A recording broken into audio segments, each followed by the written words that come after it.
Gaza, vive tension après l'annonce par l'UNRWA du licenciement de 250 employés.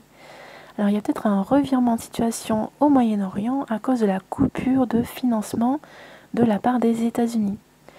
Après cette annonce, des centaines de Palestiniens ont manifesté devant les bureaux de l'agence onusienne à Gaza. Le syndicat des employés de l'UNRWA a appelé à une grève générale le 26 juillet 2018 dans l'enclave palestinienne. L'un des manifestants a tenté de s'immoler par le feu avant d'être secouru par d'autres Palestiniens, selon une journaliste de l'AFP sur place. Chris Gunness, le porte-parole de l'UNRWA, a affirmé dans un communiqué que 154 employés palestiniens en Cisjordanie occupée et 113 dans la bande de Gaza seraient licenciés à la suite des réductions drastiques américaines qualifiées de menaces existentielles pour l'agence.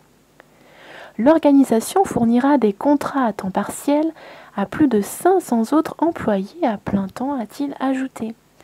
Amal Al-Batch, vice-président du syndicat des employés de l'UNRWA à Gaza, a déclaré à l'AFP que cette décision allait affecter gravement les employés et leurs familles. Je cite, « Les lettres envoyées aujourd'hui ne sont pas des lettres de licenciement, mais des avis de décès pour nous et nos familles. » s'est indigné Anwar Hamas, un employé de l'UNRWA. Il s'agit de la première vague de licenciements depuis l'annonce en janvier 2018 par les États-Unis de leur décision de n'octroyer que 60 millions de dollars cette année à l'agence contre 360 millions l'année dernière. Donc les contributions ont été divisées par 6. Les États-Unis contribueraient à eux seuls à 30% des fonds de l'UNRWA, au tiers. Après les réductions américaines, le directeur de l'agence onusienne, Pierre Krahenbuhl, a fait part de son inquiétude et a appelé les autres membres de l'ONU à contribuer davantage au budget de l'UNRWA. Dans une lettre envoyée en juillet 2018 à son personnel, il a affirmé que les programmes qui pourraient avoir à pâtir de ce manque de fonds étaient ceux qui sont relatifs à l'emploi, à l'aide au logement et au soutien pour les personnes frappées de maladies mentales.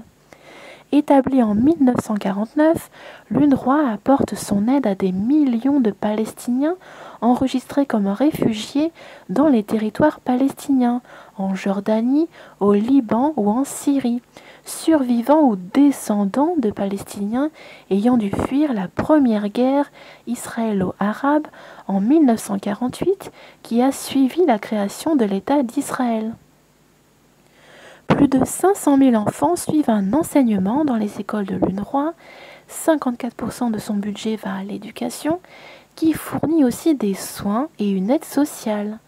L'agence emploie plus de 20 000 personnes au Proche-Orient, en majorité des Palestiniens. Depuis plus de 10 ans, la bande de Gaza, contrôlée par le mouvement islamiste du Hamas, étouffe sous un strict blocus israélien. Selon l'UNRWA, 80% de ces quelques 2 millions d'habitants sont tributaires d'une aide. Donc presque tous les Palestiniens en zone occupée survivent grâce à des aides et non pas grâce à leur travail. Depuis la reconnaissance par les États-Unis de Jérusalem comme la capitale d'Israël, début décembre, les responsables de l'autorité palestinienne ont rompu toute relation avec leurs partenaires américains. En réponse, le président américain Donald Trump a annoncé fin janvier 2018 qu'il allait conditionner le versement aux Palestiniens de centaines de millions de dollars d'aide à leur retour à la table des négociations.